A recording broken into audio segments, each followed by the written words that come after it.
அன்னமே அன்னமே மெல்ல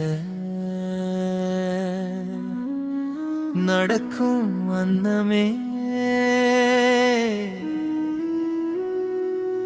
நீ நடக்க என் இதயம் மெல்ல துடித்தது.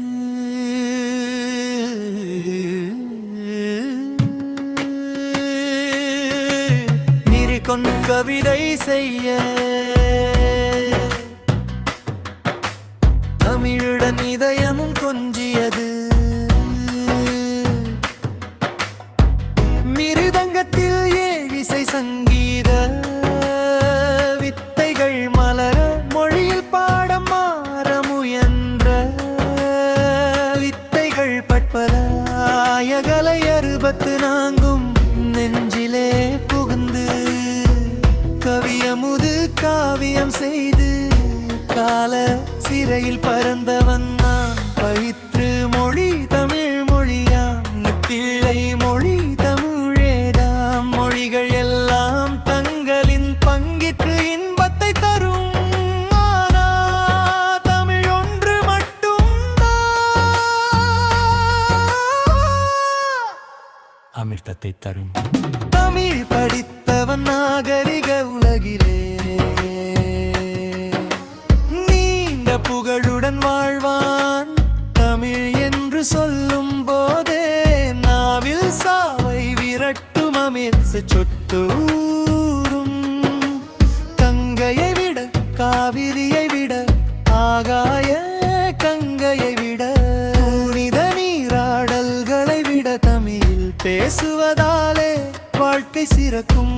வாழ்வின் உயர்வு தரும் நிகழ்வுகளை எல்லாம் தமிழ் படிக்க வாழ்க்கை சிறக்க. தமிழ் ஒரு வற்றாத ஜீவநதி.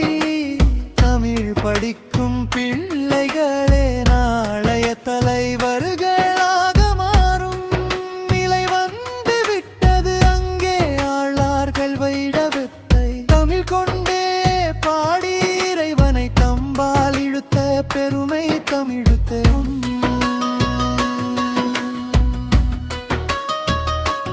வைணவ மறைகள் எல்லாம் தமிழ் மொழியில் ஓத 5 பஞ்ச எண்ணங்களும் இறைமொழி கேட்கும். இன்பதமிழ் உள்ளங்களை கோர்க்கும். சரவண பவ எனும் ஆறெழுத்து மந்திரம் கொண்ட நாயகனிடம் மையும் துர்க்கடிந்த எழுத்துக்களின் கோர்வையெல்லாம் முமிழுக்கே உயது. தமிழ் தொன்மையானது மட்டுமல்ல, இறைவனுக்கு தொண்டு செய்யும் புனித மொழி.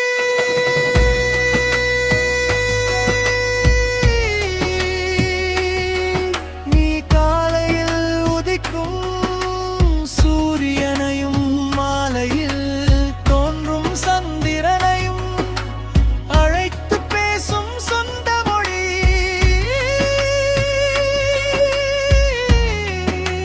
கவிதை மொழி வைக்கும். சுரேஷ் குமார், திருப்பூர் கவிதைகள்.